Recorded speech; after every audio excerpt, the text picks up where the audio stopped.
Hey guys, Hastings here, and welcome to the start of another new series. As you can see by the title, it's called the Team Forza Challenge, and hopefully it's actually quite self-explanatory. In each video we're going to be starting off with a Team Forza car. For instance, the first one we've got on screen for this video is the MX-5. Now these cars are already pre-built to be at the top of a class, or at the top of the middle of the class. I think that's only for career races technically, but they've all got a higher PI than the stock car anyway.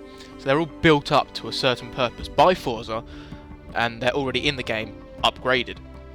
So what I'm going to do is see how good they are.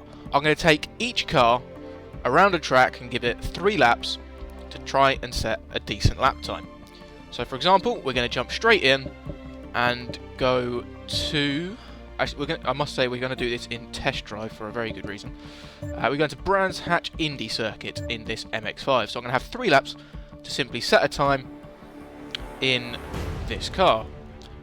So that's the first part of the video, all nice and simple.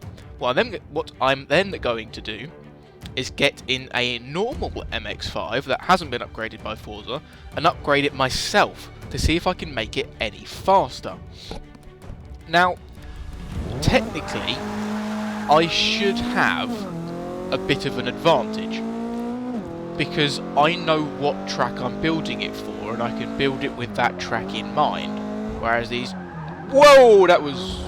Okay. That was a long way on 2 wheels.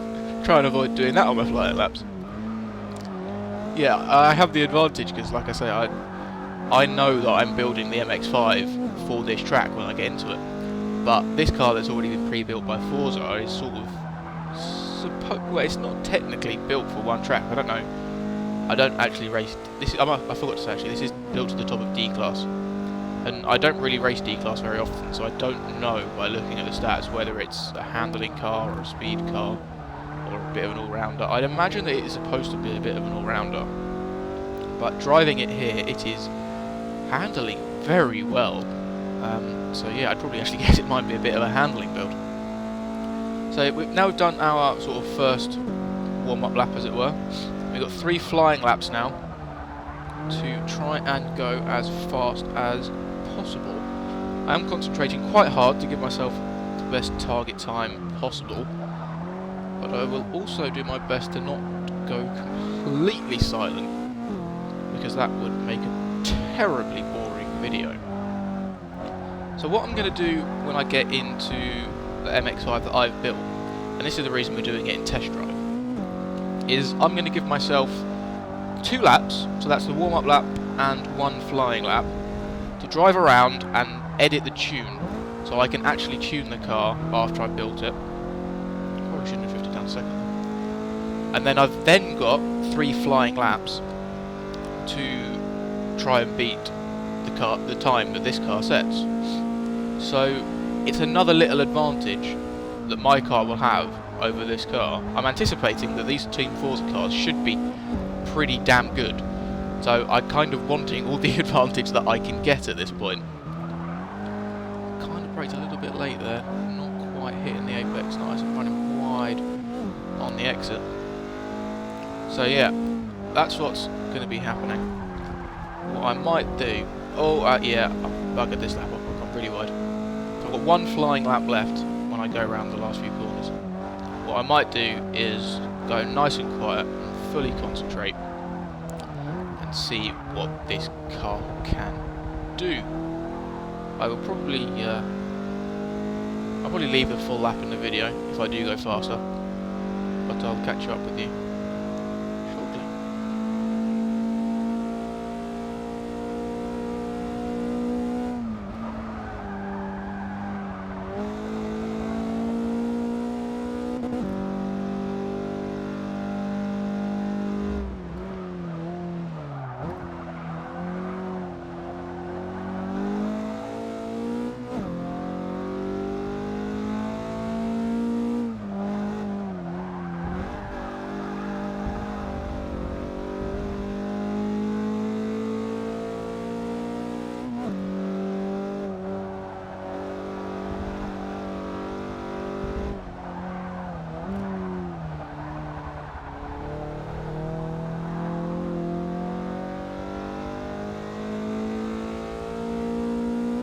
So we come to the end of the lap now. I've got pretty good split time. What is the time going to be as we cross the line? 55.095. So that is the target for my car to beat. Let's go and jump in it now. So here we are now in a completely stock Mazda MX-5. It's the same model and everything. Same. I can speak, promise. It's the same exact car, but it hasn't been upgraded by Forza. It is going to be upgraded by me. Now, we've only got 40 PI to play with, so we've really got to pick and choose what we want to do to the car. We can't do an awful lot. What I'm thinking is I'm going to need all of the tunable parts, just to have any slight chance. Come on. Come on, menus. There we go. This is going to be infuriating if all these menus take this long. Come on. I have pressed. There we go. Right, let's see if we can take much weight out and keep it. So we can't quite get race weight reduction. It really does shoot up the PI quite a lot. And also the acceleration, I'm not necessarily sure we need it. We can get it down to nearly £2,000. Just over. Do we want a roll cage? I'm typically not a huge fan of putting in roll cages. But I think because we're going to Brands Hatch Indy, which is a very tight, small circuit, I think we're going to go for it. It actually looks quite cool as well, if you ask me. I'm not sure that anybody is asking me, but that's my opinion anyway. I'm going to go for full Forza Aero, of course. Like I say, we want as much handling as possible. So we're up now to... We've already got 5.1 handling in not even at the top of D class. Most of my B class cars have about 5.1 handling, and they're 2 classes higher. So I think that's probably enough handling parts. Might even be too much in some case. I think I'm gonna go and I was gonna put better tyres on.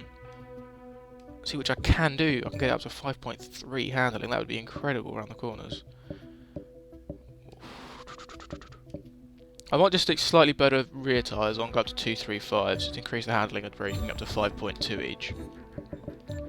And then I'll see if I can get much more power in it. It'd be great if we can get in a race exhaust. Yeah, that was very ambitious. We can get in a stage 1 exhaust, which is a street exhaust, take out a little bit of weight. Only adds 5 horsepower though. Only adds 5 horsepower. And then hopefully we'll be able to squeeze in, we can, another 4 horsepower out of the air filter. That'll do. And then if we go into the drive line and fiddle around, I doubt we'll be able to get... No, we can't get that in. We probably should be able to get... Yeah, lovely. Full race drive line, take it down to £2,163. And then we can put the diff in because the diff doesn't seem to change anything. Come on. Come on. There we go. Right. So this is the build I'm going to use for... Well, this is the build I'm going to use. I can't change this build once I go into the race. So I'm thinking what I might do... Oh, I can't take off the aero actually because it's puts the PI up. Right, okay, I'm going to leave it as it is. But what I am going to do before I even go onto track is put a little rudimentary tune on it. I tend to like using 27 psi for the tyre pressures. Can't change anything on the gears. What are we going to do with camber? It's quite a handling based track, and I actually quite like using quite a lot of camber. So we'll add 2 degrees to each the front and rear. Increase the caster angle a little bit. Go to about 5.5. We'll have a bit of toe out on the rear, I think. Toe in, sorry. It's unintuitive going to the left. I'm not sure what we're going to need to do with the springs. It's already going to be a very good handling build. And I typically like to soften my cars a bit anyway, so let's just go down a little bit. We can always fiddle around with it when we're in there. I'm going to leave the springs for now. I'm going to make the car slightly lower. Just try and hunker it down, although there are some, as you saw, some nasty curbs. So I don't want to be too low. And I'll also then want to go down on the bump stiffness. Go down to about there, make the rear a bit softer. I'm going to leave the rebound stiffness as it is. And now the aero. So I don't think we're actually going to need that much aero. We've got an incredible amount of handling. Let's take a lot of it off, just to try and gain a little bit more speed down the straight. Let's use it about there. And then braking, I just use this for pretty much all of my cars. There's no real specific benefit, it just gives me a nice feel on the brakes. Normally I'd reduce the diff, but I think it has got so little power, we're not going to have to worry about wheel spin. D-cell diff, I think I want to use about 10 to 15. I think I'm going to stick it up at 15. I'm going to apply this, and this should be good. So we jump back into the Indy circuit. Remember, I've got the opening lap, and then one flying lap to make any adjustments to the tune that I want. And then once I cross the line to start lap 3, I'm on my own, I can't change the tune, and I've just got 3 flying laps to pump in the best time I possibly can. And the target time to beat is a 55.095. This does look pretty cool. I can't actually remember if the Team Forza car had a roll cage or not. One of you will probably tell me in the comments. I will probably see it when I watch it back through the commentary anyway. And this car has a lot of grip. I can feel that already. I think I was slightly fearful of putting too much handling on the car. And then once you got so much handling and not much speed, it's kind of pointless having so much handling because you can't use it. You haven't got the power that sort of means that you need high handling. But this is a very easy car to drive. We're going to go flat through here, slight lift, getting it back in for the final corner. It feels very good at the moment. Just thinking, that's already one of my laps gone. I can't make any changes after the next lap. So what I am going to do is just fiddle around. I'll take off that 0.1. I don't think I need that. Soften the front a little bit. Just have a little bit more turn in. So I really don't think there's much I need to do, to be honest. What I am going to do is take off the rest of the aero, because I just don't think the car needs it. We may as well have the benefit from the extra straight line speed. Braking, yeah, that seemed fine. I like my braking stats. The diff, again, I didn't have any wheel spin, and it didn't feel wobbly under D-cell either, so I'm pretty happy with that sort of first little tune that I put on the car. It's a pretty good guess of what I needed to put on the car. Not the best line through the first turn there. I wasn't quite sure how much speed I would be able to carry. Break it down. I've actually turned it too early there. Got onto the bumpy inside of the curb. Run slightly wide on the apex. On the exit. Yeah, this car has a lot of grip. Just sliding around a little bit on the rear. But that's not necessarily a bad thing. I do tend to quite like cars that have a little bit of play in them.